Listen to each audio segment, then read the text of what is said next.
Neighbours. We all have them, for the most part at least. Chances are there are some people in your neighbourhood who you see on the out and about who give you sort of bad vibes, unsettling things about them. I know we do in our neighbourhood. It's me! No, really, I just stay inside, I walk my dog late, and then I sing really loud in the shower. Trust me, it's horrific. But what if that strange neighbour was hiding something? So close to where you live, you have no choice but to give in to your curiosity to find out what they're hiding. This is the concept behind Hello Neighbor, developed by Dynamic Pixels and published by tinyBuild, a uniquely stylized, Art Deco-coded horror romp about a dark secret in an idyllic suburb, the twisted house that hides it, and its reclusive owner stalking its grounds and desperately keeping intruders at bay.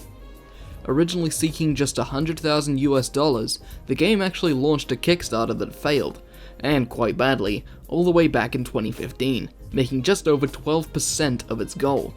Although, just like fellow Kickstarter failure Five Nights at Freddy's, Hello Neighbor eventually found its way into the public spotlight and became one of the most discussed and hyped indie horror games of the past few years. Releasing alphas and early access versions in iterative states, the original version of the game is drastically different, even at a glance, than the final version we received. Originally, the idea was to provide a more grounded cat-and-mouse style horror stealth gameplay in a claustrophobic domestic setting, with an enemy AI that was capable of studying the player's actions and movements, and would counteract with force, meaning players would have to constantly mix up their angle of approach if they wanted to make it through the neighbor's house. Lauded and favorably compared to the strong AI found in a game like Alien Isolation, and with such bold and strong art direction, Hello Neighbor had some pretty big expectations to fill. Fast forward to the final release, and things got a little bit different. Instead of a more realistic house and gameplay loop, the final vision for Hello Neighbor became a lot more bizarre. Dream sequences, ridiculous architecture, an emphasis on puzzle solving and navigation of strange rooms and corridors whilst being hounded by the AI, there's no arguing that the core DNA for Hello Neighbor was shifted to something else during the development process. Was this a good choice? Would the game live up to its hype? Would it be worth all of the public attention and mystery over the years, as well as iteration after iteration? Let's find out. To begin, I have to give compliments to the final turnout of the game's art style. For an indie game, it cuts surprisingly close to the Pixar look, especially during the game's well-animated cutscenes. Even on the Switch, the art style scales down well on the system's small screen, but on a full display with post effects turned on is where it can really shine. The PC version looks strong as ever, with its crisp dynamic shadows and atmospheric light filtering selling the mood and feel without ever distracting or obfuscating important visual cues or information. Whilst animation is great in cutscenes, in-game animations are a different story. The neighbor himself is the biggest sufferer of this, often shifting between extreme poses without a bridging animation and appearing stuttery and unconvincing as his AI rapidly shifts states. The worst offender in his entire animation set, however, is in instances where the player is caught in pursuit. The camera will jerkily shift to face the neighbor, and more often than not will clip into his face or into a wall as he jerkily clasps at nothing. The original alpha showed a pretty clever animation in which the neighbor's arms will extend around the front of the screen and smother the player, and I think it was a huge loss that this quick and clean effect didn't make the final cut. On the audio front, included music tracks are pretty stellar, with a handful of memorable and quite somber tunes.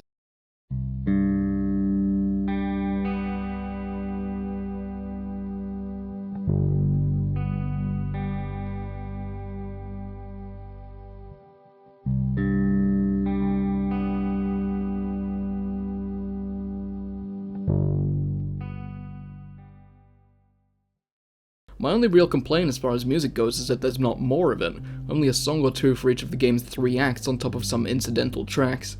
Admittedly, the neighbor chase music can get tiring after hearing it so many times. That was always to be expected in a game like this.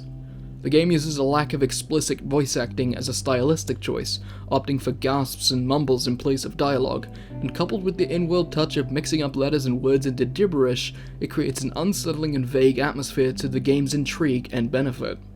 Unfortunately, there's something bad that lives in Hello Neighbor, and it's not in the basement, it's not in the backyard, and it's not on the roller coaster. It's in a series of unintuitive and bland design choices that hamstrings the entire experience. The first thing you'll notice will immediately be the game's strange, unintuitive, and non-rebindable control scheme. Controllers fare the worst. Left trigger is sprint, left bumper is to use a held item, right trigger is to place or throw depending on how long it's held for, and right bumper has a handful of functions.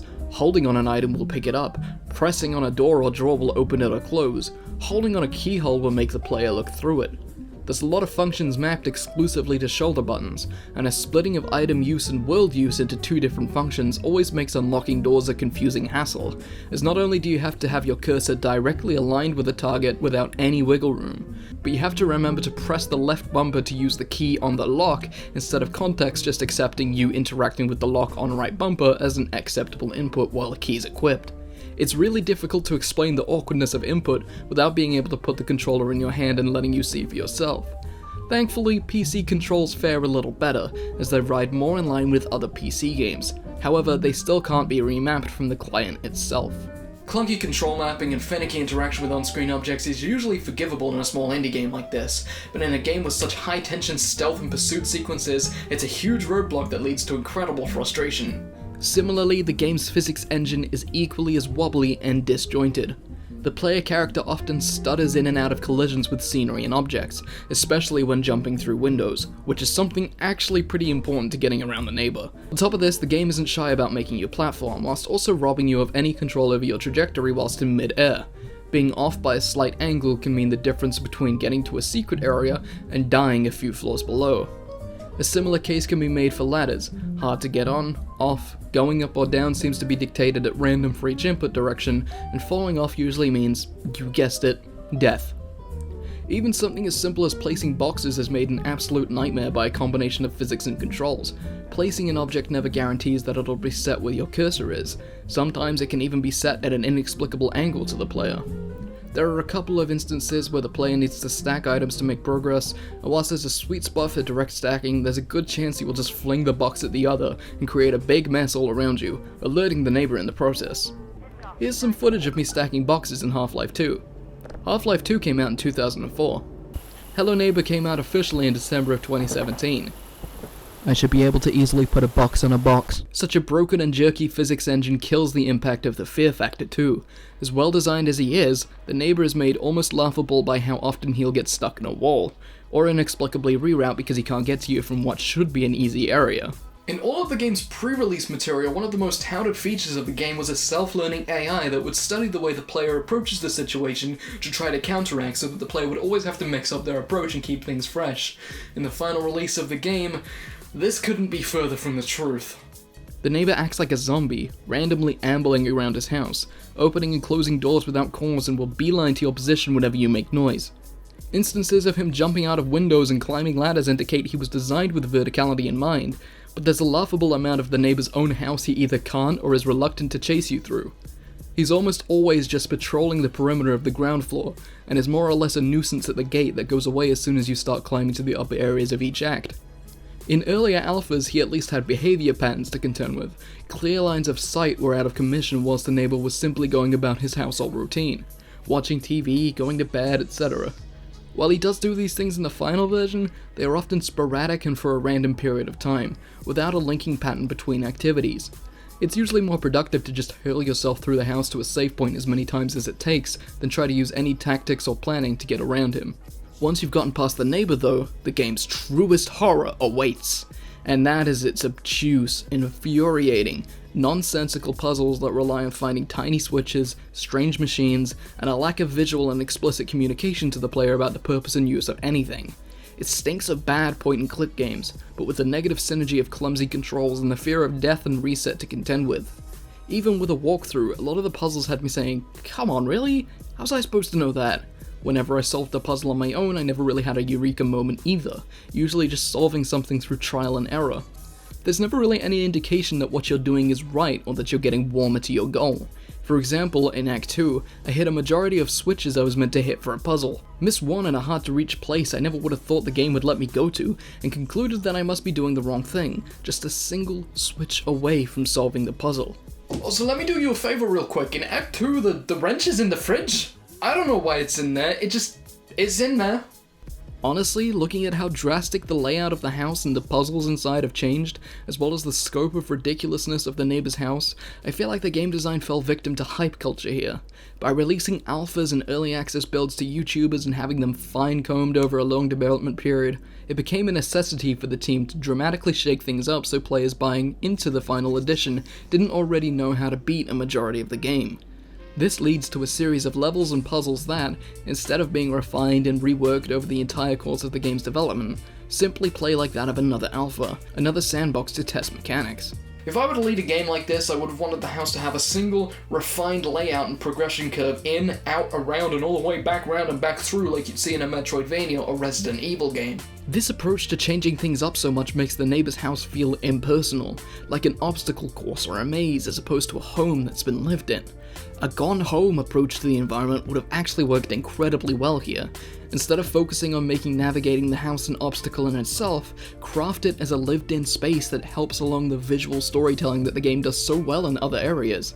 It would be a small, shorter game for sure, but the experience would be so much more memorable and the story beats would bring much deeper an impact on the environment around you. Speaking of story beats, there's a really good, quite tragic story buried under Hello Neighbor's vagueness. Through the use of powerful symbolism and visual storytelling, the sequences that are there are all well executed in and of themselves. The problem is, the game presents these beats in a cryptic and disconnected fashion, revealing major plot points and dream sequences that occur randomly after a player death, a case in which a player is likely to be least receptive to story information, as they try to retain a memory of where they were in the house and what they were trying to do. I won't explain the story here, but if you would like a rundown, I'd recommend these two videos by Treecicle. From what I can tell, his interpretation of the story is pretty spot on, and makes for a good art and sensible and smart symbolism. What I find frustrating about the story, however, is that I had to resort to finding a video like this to actually have the story laid out in a chronological and sensible fashion. I imagine they wanted to keep up the mystery, let the community theorize, like Five Nights at Freddy's, but the problem with that is that Hello Neighbor is very much billed as a premium experience across various console marketplaces as well as PC, unlike FNAF's smaller, chapter-based experimental nature. Again, I feel like the choice of online interaction with the community chosen for Hello Neighbor ended up harming the game in the end, serving more as a distraction and marketing tool instead of taking feedback and using that to refine a single, planned-out experience. Despite all this negative stuff I had to say, there's still a core of a fantastic, genius idea somewhere running through Hello Neighbor. Whether through the involvement of online input, a distracted production and development, a lack of focus and a George Lucasing of the original vision, Hello Neighbor is a victim of hype culture to be sure, and a disappointment as much as it is a curiosity. It still holds a soft spot in my heart somehow, and if I had to summarize my thoughts in the game, is that it plays, feels, and reads like a masterpiece from another dimension. A game with an unmistakable identity of its own, but makes a ton of obvious and avoidable missteps and alien design decisions in executing its ideas. I hope Dynamic Pixels walks away from this game having learned a lot, knowing new tricks to pick up next time, because I know there's a team of dedicated and creative geniuses in there just waiting to take the world by storm. But properly this time. A pseudo-sequel is, in fact, in production, under the title Secret Neighbor, looking to turn the core gameplay loop of Hello Neighbor into an asymmetrical competitive multiplayer game, and it's an idea that has me excited. Swapping out the failed AI for a player and the potential to alleviate puzzle pains through cooperation, it's an interesting and honestly unexpected move as opposed to a straight sequel. I've signed on for the alpha, and I'll leave a link in the description below for you all to do the same, and hopefully I can cover it for you all in some way at some point in the future. Until then, I have been Dubious D, and please, don't break into my house. Ring!